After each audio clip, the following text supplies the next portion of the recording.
Nous conformer au principe du nouveau royaume demande de l'intentionnalité et des actions quotidiennes de notre part.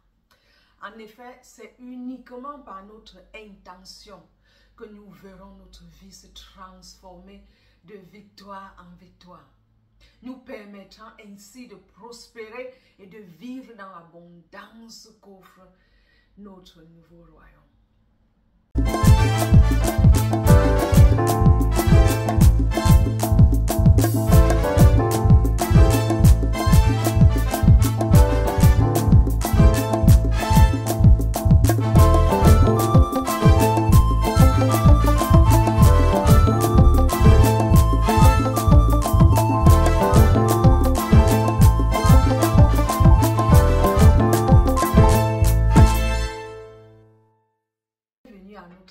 Warrior Nation. Ici, tu seras béni par la révélation de l'amour de Dieu et apprendras comment aligner ta vie à sa volonté afin de vivre une vie abondante et épanouie chaque jour. Je suis Sinclair Sima, je vis une vie bénie et toi aussi tu peux vivre cette même vie chaque jour. Si je rassemble les chrétiens dans une salle et pose la question, combien d'entre vous ont vu leur vie transformée après être nés de nouveau? Beaucoup lèveront la main. Mais si je continue en demandant de quelle manière, beaucoup répondraient par des changements spirituels. Maintenant, je sais que je suis né de nouveau. Peut-être je vais à l'église régulièrement. Ce qui est une très bonne chose. Mais moins de personnes parleraient du changement physique comme guérison ou matériel et financier comme provision de Dieu. Beaucoup ne comprennent pas encore que le changement spirituel après le salut ne soit qu'une partie des bienfaits du salut et qu'il y a beaucoup plus que cela à leur disposition. Si nous nous concentrons uniquement sur les bénéfices spirituels et ignorons, comme j'ai enseigné déjà sur 3 enseignements, les bénéfices spirituels et ignorons les changements physiques et matériels, nous ne vivrons pas la vie abondante que Jésus a payé de sa vie pour nous offrir. De plus, nous serons incapables d'étendre le royaume de Dieu sur terre comme c'est sa volonté si nous ne nous approprions pas des avantages matériels et financiers et de santé qui nous appartiennent déjà. Moi-même, il m'a fallu beaucoup de temps pour comprendre cela. Mais quand j'ai saisi cette vérité, ma vie a été radicalement transformée. Et mon désir chaque jour est que vous saisissez aussi cette même vérité pour que votre nouvelle vie dans le royaume de Dieu soit exponentiellement transformée. J'ai été née de nouveau en 2017, mais cette vérité m'a échappé totalement. Ce n'est qu'en 2022, après avoir traversé une période de frustration, de colère, et de ressentiment spirituel, que je l'ai enfin compris, que mon salut ne se limite pas seulement à ma vie spirituelle. Dès que j'ai reçu cette vérité m'a libérée, comme il est dit dans le livre de Jean chapitre 8 verset 32. Vous connaîtrez la vérité et la vérité vous affranchira. Cela m'a vraiment affranchi. Lorsque nous recevons Jésus dans notre vie, nous changeons de royaume. Retenez ce terme, nous changeons de royaume. En effet, lorsque nous recevons Jésus dans notre vie, nous changeons totalement de royaume. Nous quittons le royaume des ténèbres au royaume de la lumière. Et nous pouvons lire ceci dans le livre de Colossiens. Allons dans Colossiens chapitre 1, verset 13. Ceci nous dit, dans le verset 13, ça nous dit: il nous a en effet arrachés de la puissance de la nuit, la puissance des ténèbres, et nous a fait passer dans le royaume de son Fils bien-aimé. Donc la parole de Dieu dans Colossiens chapitre 1 verset 13 nous dit, le Seigneur nous a arrachés du royaume des ténèbres et nous a transportés dans le royaume de son Fils bien-aimé, qui est le royaume de la lumière. Donc, quand nous recevons Jésus, nous changeons totalement de royaume. Nous quittons d'un royaume à un autre. Retenons toujours cela. Donc, je vais répéter ce que Colossiens nous dit pour que nous essayions de garder cela en mémoire pour continuer cet enseignement. Ça nous dit, il nous a délivrés de la puissance des ténèbres et nous a transportés dans le royaume de son Fils bien-aimé, en qui nous avons la rédemption, le pardon des péchés.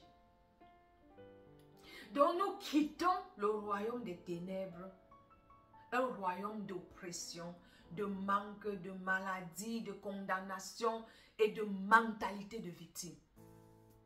Et nous sommes adoptés dans le royaume de Dieu, qui est un royaume de lumière, un royaume d'abondance, un royaume de liberté, un royaume de sagesse, un royaume de connaissance et de paix.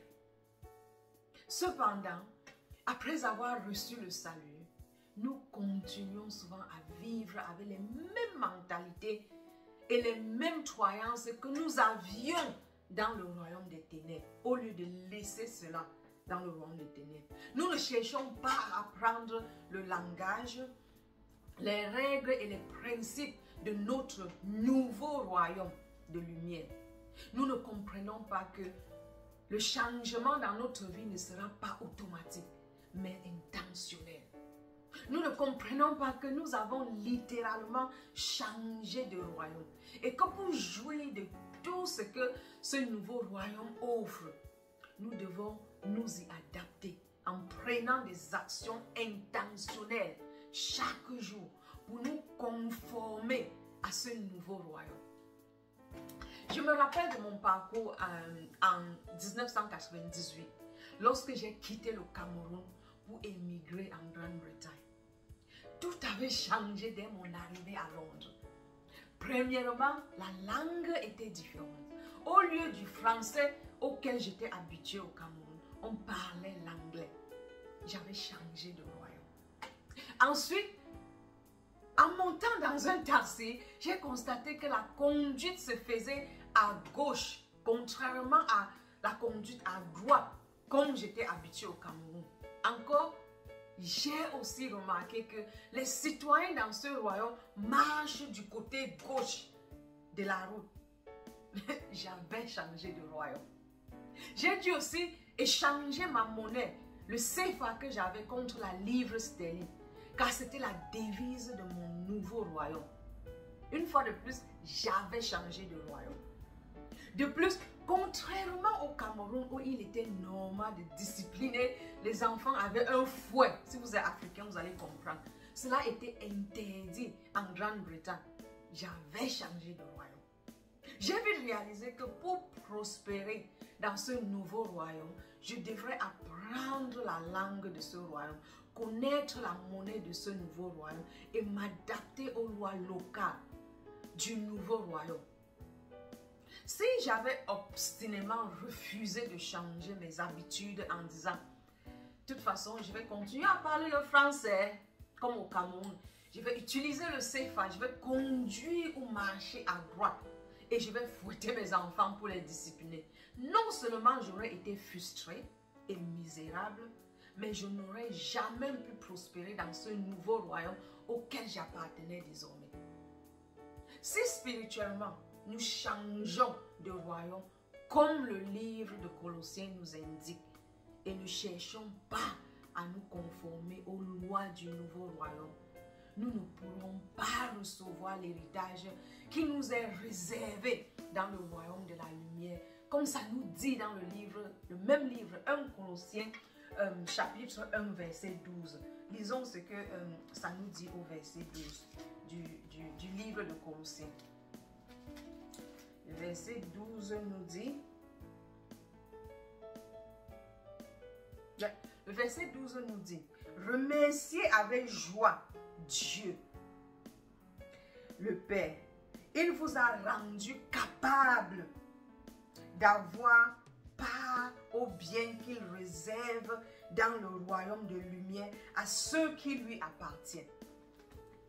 Nous avons lu au verset 13 que le Seigneur nous a transportés du royaume de l'obscurité, royaume des ténèbres, pour nous adopter dans le royaume de lumière. Et ce n'est pas tout.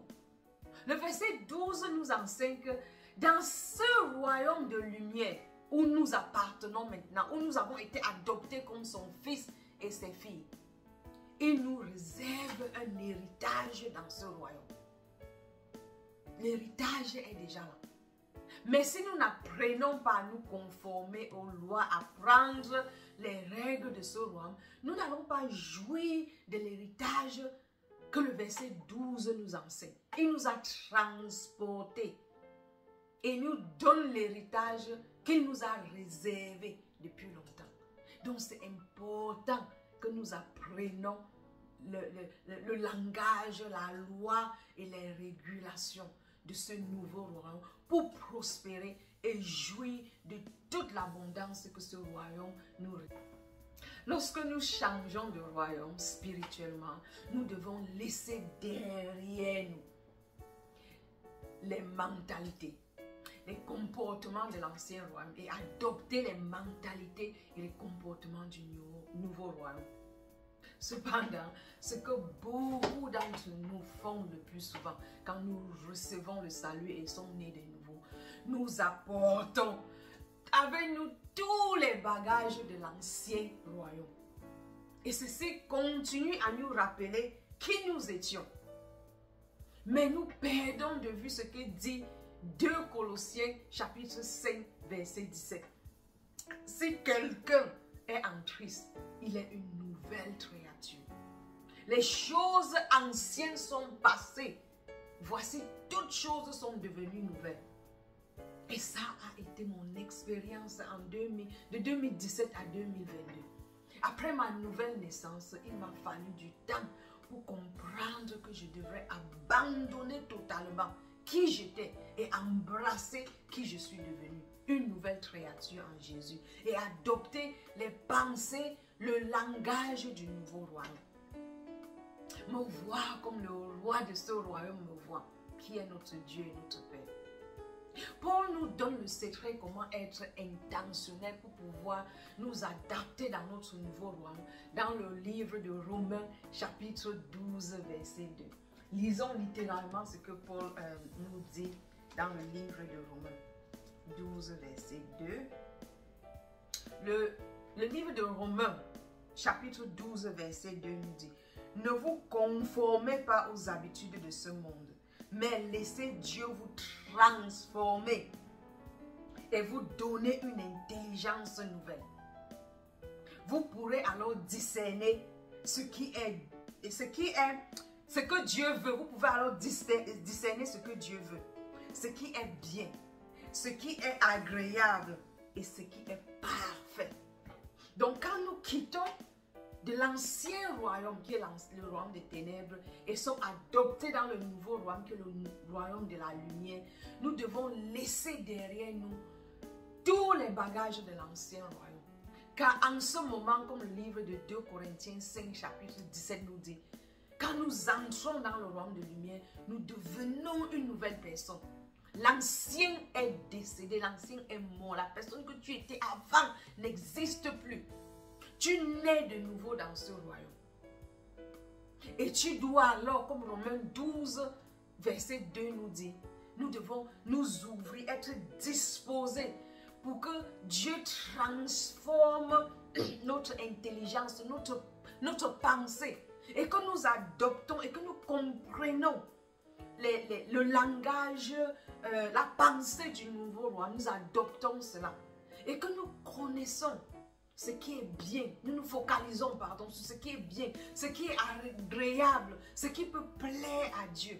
Et ce n'est que comme ça que nous devrons découvrir toute l'abondance que ce royaume nous offre. Nous devrons être en possession de tout l'héritage que Dieu nous a déjà réservé, comme il nous dit dans Colossiens 1, chapitre 1, verset 12. L'héritage est déjà là.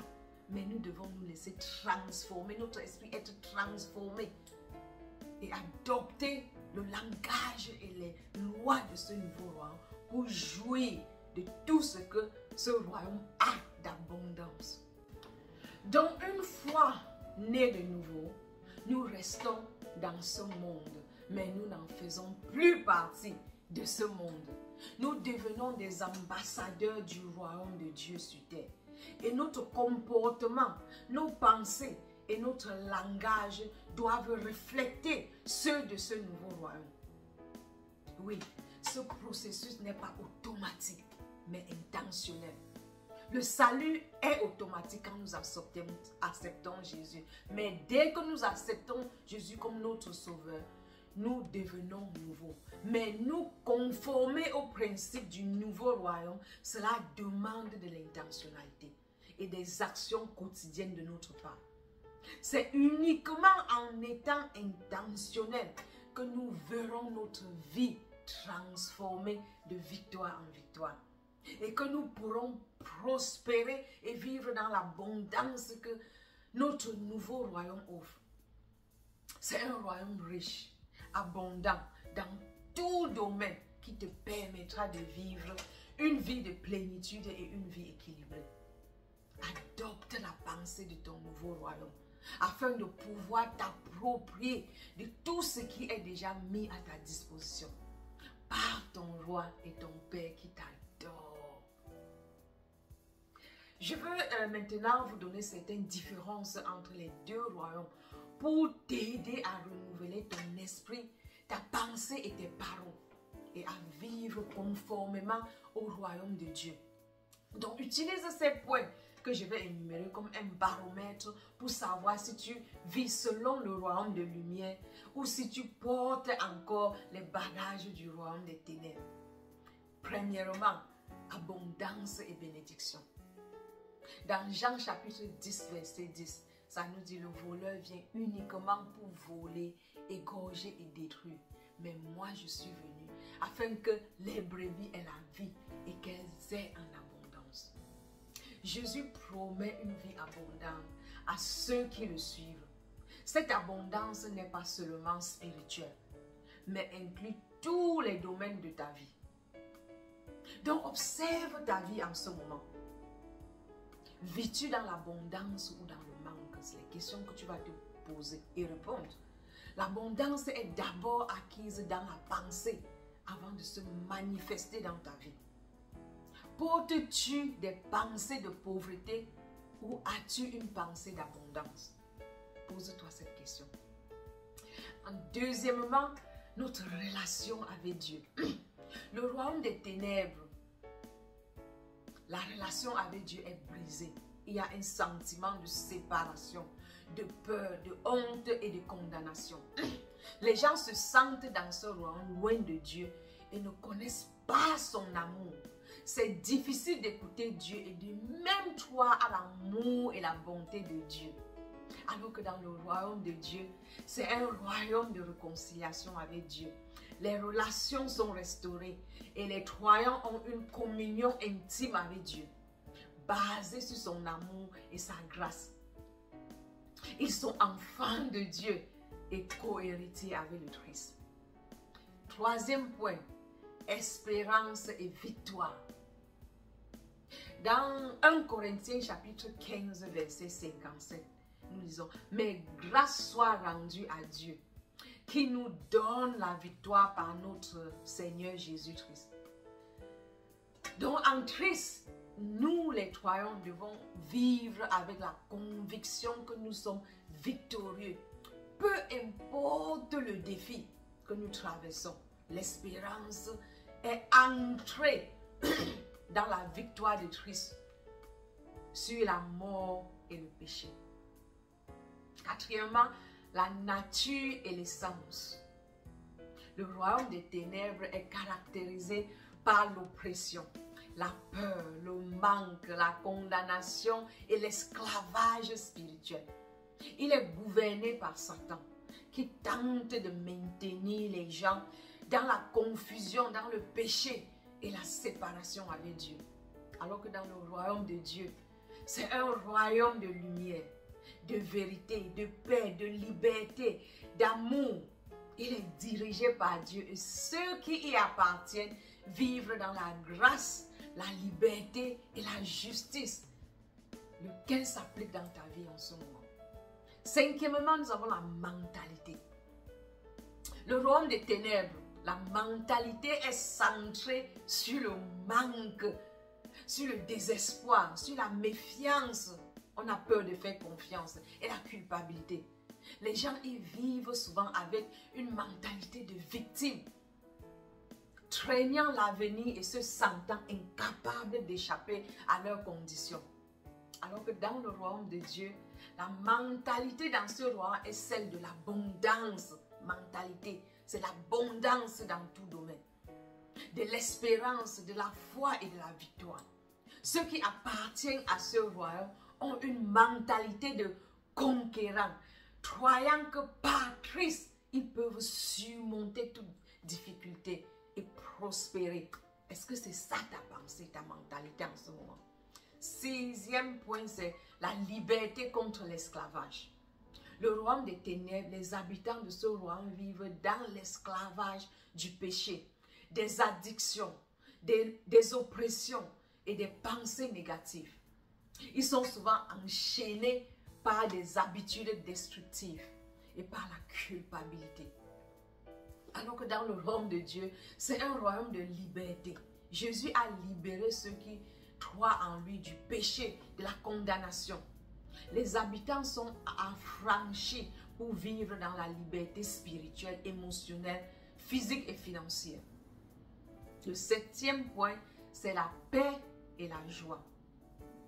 Dans le royaume des ténèbres, la paix et la joie, ils sont absents. Ce qui règne là-dedans, c'est la confusion, l'inquiétude et l'angoisse. Les gens sont souvent tourmentés par la peur, le doute et les circonstances de leur vie. Alors que dans le royaume de Dieu, c'est un royaume de paix et de joie. Jésus est le prince de la paix. Et ceux qui sont dans son royaume expérimentent une paix intérieure durable en dépit de leurs circonstances. La joie ne dépend pas de leurs circonstances, mais c'est le fruit de l'esprit en eux, le fruit de l'esprit que la nouvelle naissance te donne quand tu es né de nouveau. Huitième point, nous avons la guérison et la santé. Le royaume des ténèbres, les gens sont souvent soumis à la maladie, à la souffrance et à l'impuissance face à leurs maux. Il y a une absence de guérison et de bien-être. Alors que dans le royaume de Dieu, ce royaume offre la guérison. J'ai partagé mon témoignage de guérison avec vous il y a 2 semaines. Jésus a guéri les maladies et continue de guérir aujourd'hui. La promesse de la santé physique, émotionnelle, spirituelle fait partie de l'héritage des enfants de Dieu. Comme nous enseigne Ésaïe chapitre 53, verset 5. Mais il était blessé pour nos péchés, brisé pour nos iniquités. Les châtiments qui nous donnent la paix est tombé sur lui. Et c'est par ses meurtrissures que nous sommes guéris. La mort de Jésus sur la croix a non seulement apporté le pardon de nos péchés, mais ça nous donne aussi la guérison physique et spirituelle pour ceux qui croient en lui. Ah oui. Donc ces différents points, ces contrastes entre les deux royaumes que je vous ai donnés, vous montrent la différence entre le royaume de Dieu, qui est le royaume de transformation totale, touchant tous les aspects de la vie, spirituelle, mentale, émotionnelle, physique, matérielle et financière. Jésus nous invite à sortir de l'obscurité pour entrer dans le royaume de lumière, qui est le royaume de liberté et de bénédiction. Donc si je vais conclure cet enseignement, je dirais, la nouvelle naissance en Christ ne se limite pas à une transformation simplement spirituelle. C'est un changement global qui affecte notre vie physique, notre vie émotionnelle, notre vie matérielle, notre vie financière et notre vie spirituelle. Tout comme un changement de pays, d'un pays à un autre, nécessite une adaptation aux nouvelles lois et coutumes. Entrer dans le royaume de Dieu exige aussi un renouvellement de notre pensée et de notre comportement. Et ce processus est essentiel pour expérimenter la vie abondante que Jésus nous a promis. Et mon souhait pour toi est que tu prennes pleinement confiance de cette réalité et que tu laisses Dieu transformer chaque aspect de ta vie. Mais sois intentionnel. Renouvelle ton intelligence par la parole et vis pleinement la vie que Dieu a préparée pour toi dans son royaume. Va recevoir cet héritage qu'il a réservé pour toi depuis ta naissance. Merci de suivre notre chaîne. Si tu n'es pas encore abonné, clique sur le bouton d'abonnement pour recevoir nos nouvelles vidéos chaque semaine. Si tu as aimé cet enseignement, clique sur j'aime pour que ceci soit partagé avec d'autres personnes qui en seront aussi bénies. N'hésite pas de partager cet enseignement avec ceux qui pourront en bénéficier en retour. Et à laisser ton témoignage dans les commentaires pour encourager d'autres sur ce parcours de transformation physique, spirituelle, mentale et financière. Suivez-nous également à Instagram à Je suis Sinclair Sima. Si tu as des questions, besoin de prière ou cherches des conseils sur la parole de Dieu, contacte-nous via le numéro WhatsApp qui s'affiche là-dessous. Restez bénis et jusqu'à la prochaine, souviens-toi que nous sommes bénis pour être une bénédiction.